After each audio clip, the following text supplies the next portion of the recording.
At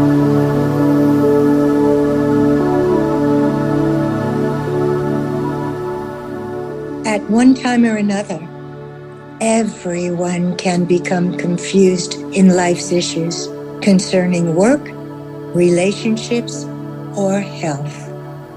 Changing ordinary to extraordinary reveals simple truths that can change life's challenges into opportunities.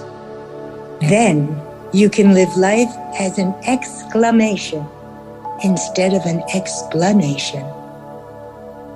You'll know that you're ready when a time comes in your life when you finally get it.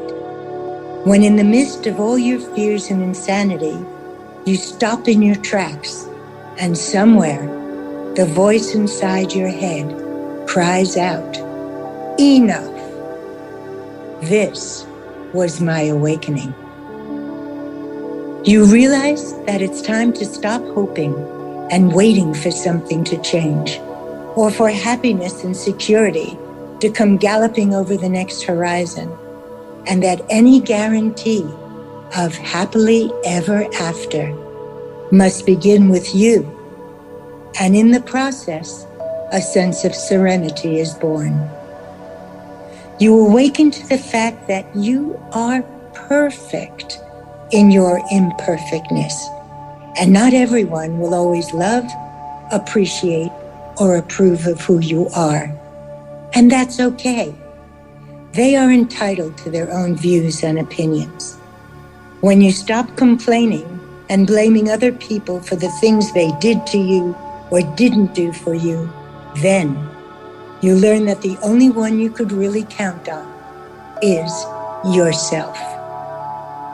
You learn that people don't always say what they mean or mean what they say, and that not everyone will always be there for you.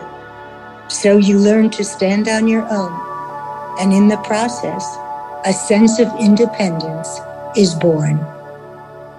You realize that much of the way you see yourself and the world around you is a result of all of the messages and opinions that have been ingrained into your psyche.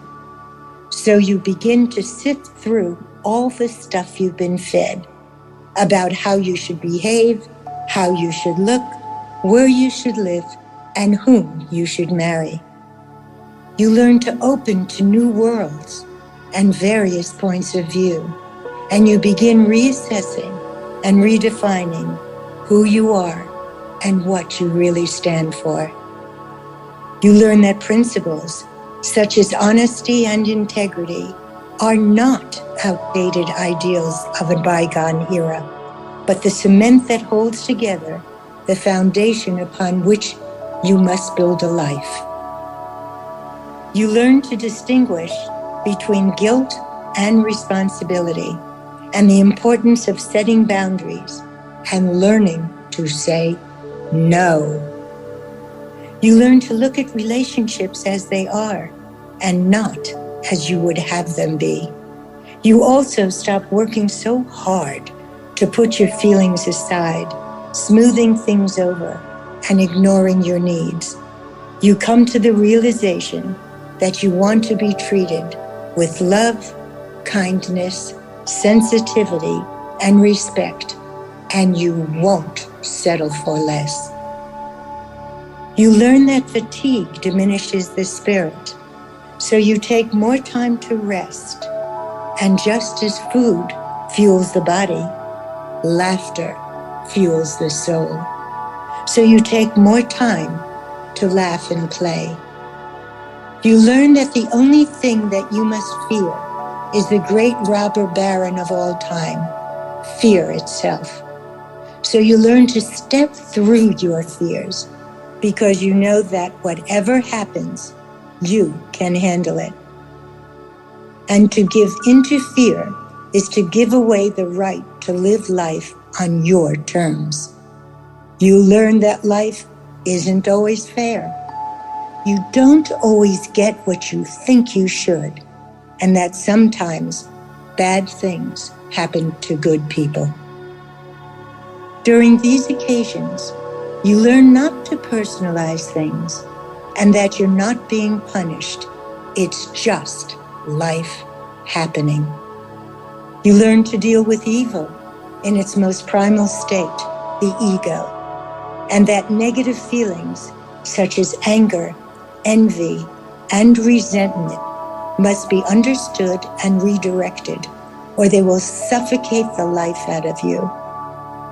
You realize that the past is a place of learning and not a place of living.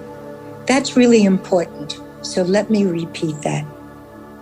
You realize that the past is a place of learning, not a place of living. Slowly, you begin to take responsibility for yourself, and you make a promise never, ever to settle for less than your heart's desire. And you make it a point to keep smiling, to keep trusting, and to stay open to every wonderful possibility.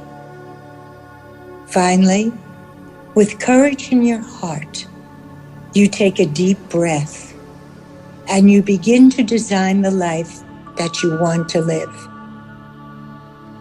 The time is now. Go for it.